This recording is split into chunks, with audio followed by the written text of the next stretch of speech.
finally get some major field work done. I've got the anteater hooked up to the 5-bottom plow.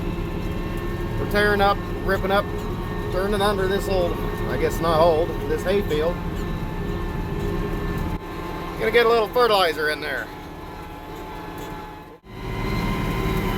Anyway, sorry about that. I was trying to pay attention and getting all squiggly with my straightaway here, but basically we're trying to build our fertility up and got back to weeds with the hay in our rotation. So to get that utilized, we got to plow that stuff under. Now I've been waiting for this stuff to kind of grow up. It's getting just, you know, not quite it's getting the end of April here, not quite May, and the stuff's getting some pretty good growth on it. So we want to get her worked under here and let her sit for at least a couple weeks before we start disking it down and trying to plant into it.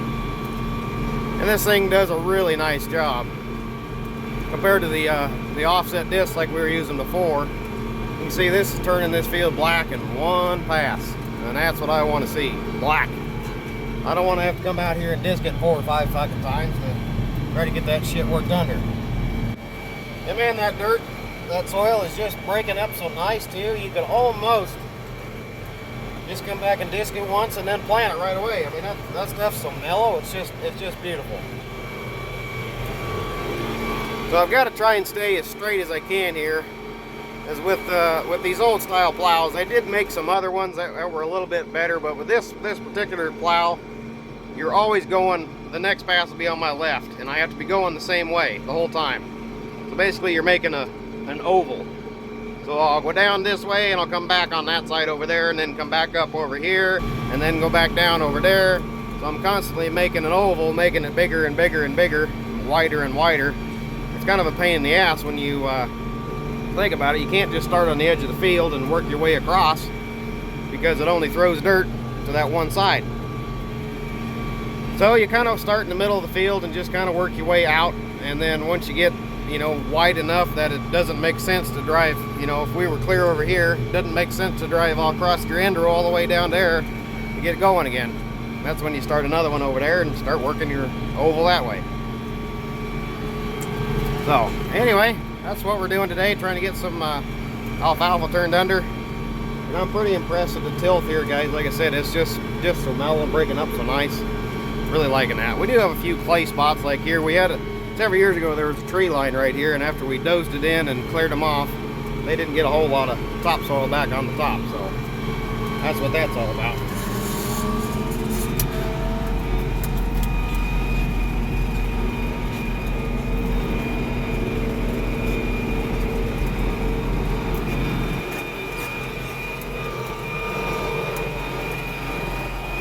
Some people also call these furrow plows because you're driving your front tire, your right side, down in the furrow.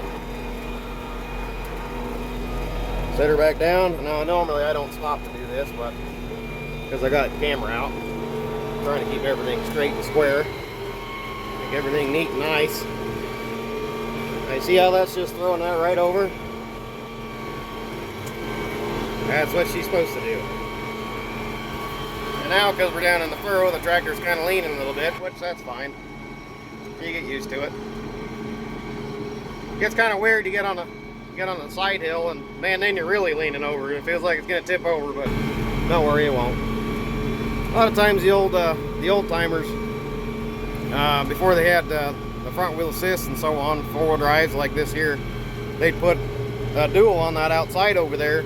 And not on this side, well, obviously because this side's got to go down in that furrow, but sometimes this uphill tire would spin a little bit more than the one down in the furrow, so they put that dual on there to help give it a little more weight and keep it from spinning.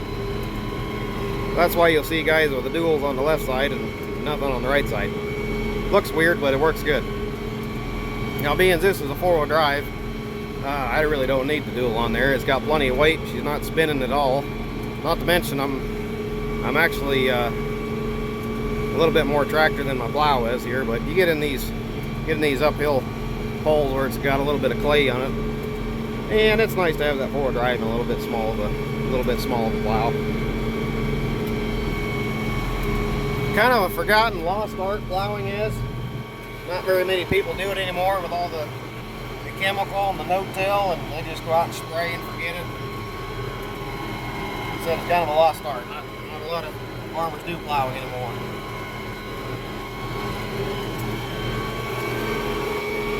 Another thing to notice, look at those white tap roots on those alfalfa plants. I didn't think they went quite that deep, and I'm not plowing very deep. I'm only plowing about 6 inches. Man, them things really shoot down there. When you plow, you see, you're basically just turning that soil over, and it occasionally, like you see them in here, it's pulling them tap roots up instead of cutting them off. Kind of neat to see. Here's some of that chunky clay stuff that doesn't break up quite as easy. It's just a little bit on the damp side too.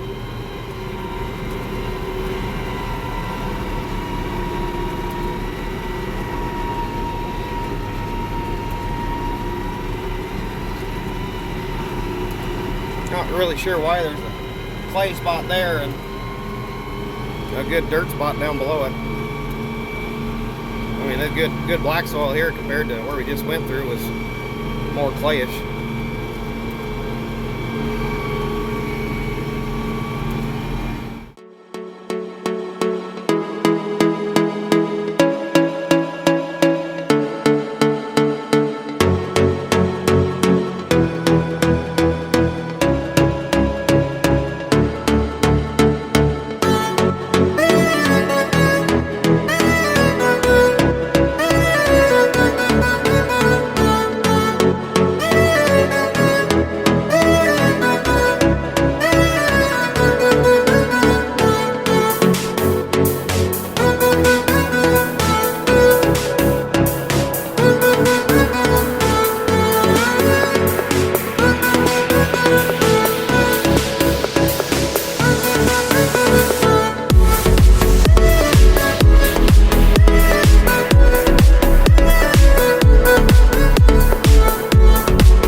And just like that, guys, we're almost finished up.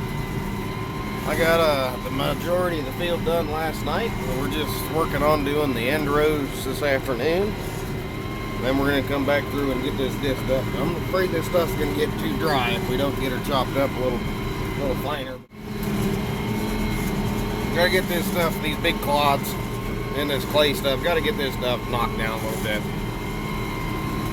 For the most part, the majority of the farm, like I showed you yesterday, it pretty well broke up pretty nice and even like that. Looking really good. So it just fell apart when we was plowing it. That's the way you want it to work. But not everything's sunshine and roses. Anyway, I got to get turned around here. This is kind of a sharp corner, so that's what we're going to be working on today, getting these end rows finished up. The very first pass on the end rows will be rougher than hell because you're going to be going right through the end rows right there, getting them all shaved in, meeting the rest of them. And like I said, it's going to be rougher than hell because you got to bounce through all that shit. Where you lift it up and set in, you can see we got one right there. That's going to be a low spot, and then you're bouncing up another low spot, bouncing up another low spot. So the first pass sucks, but oh well, we'll manage.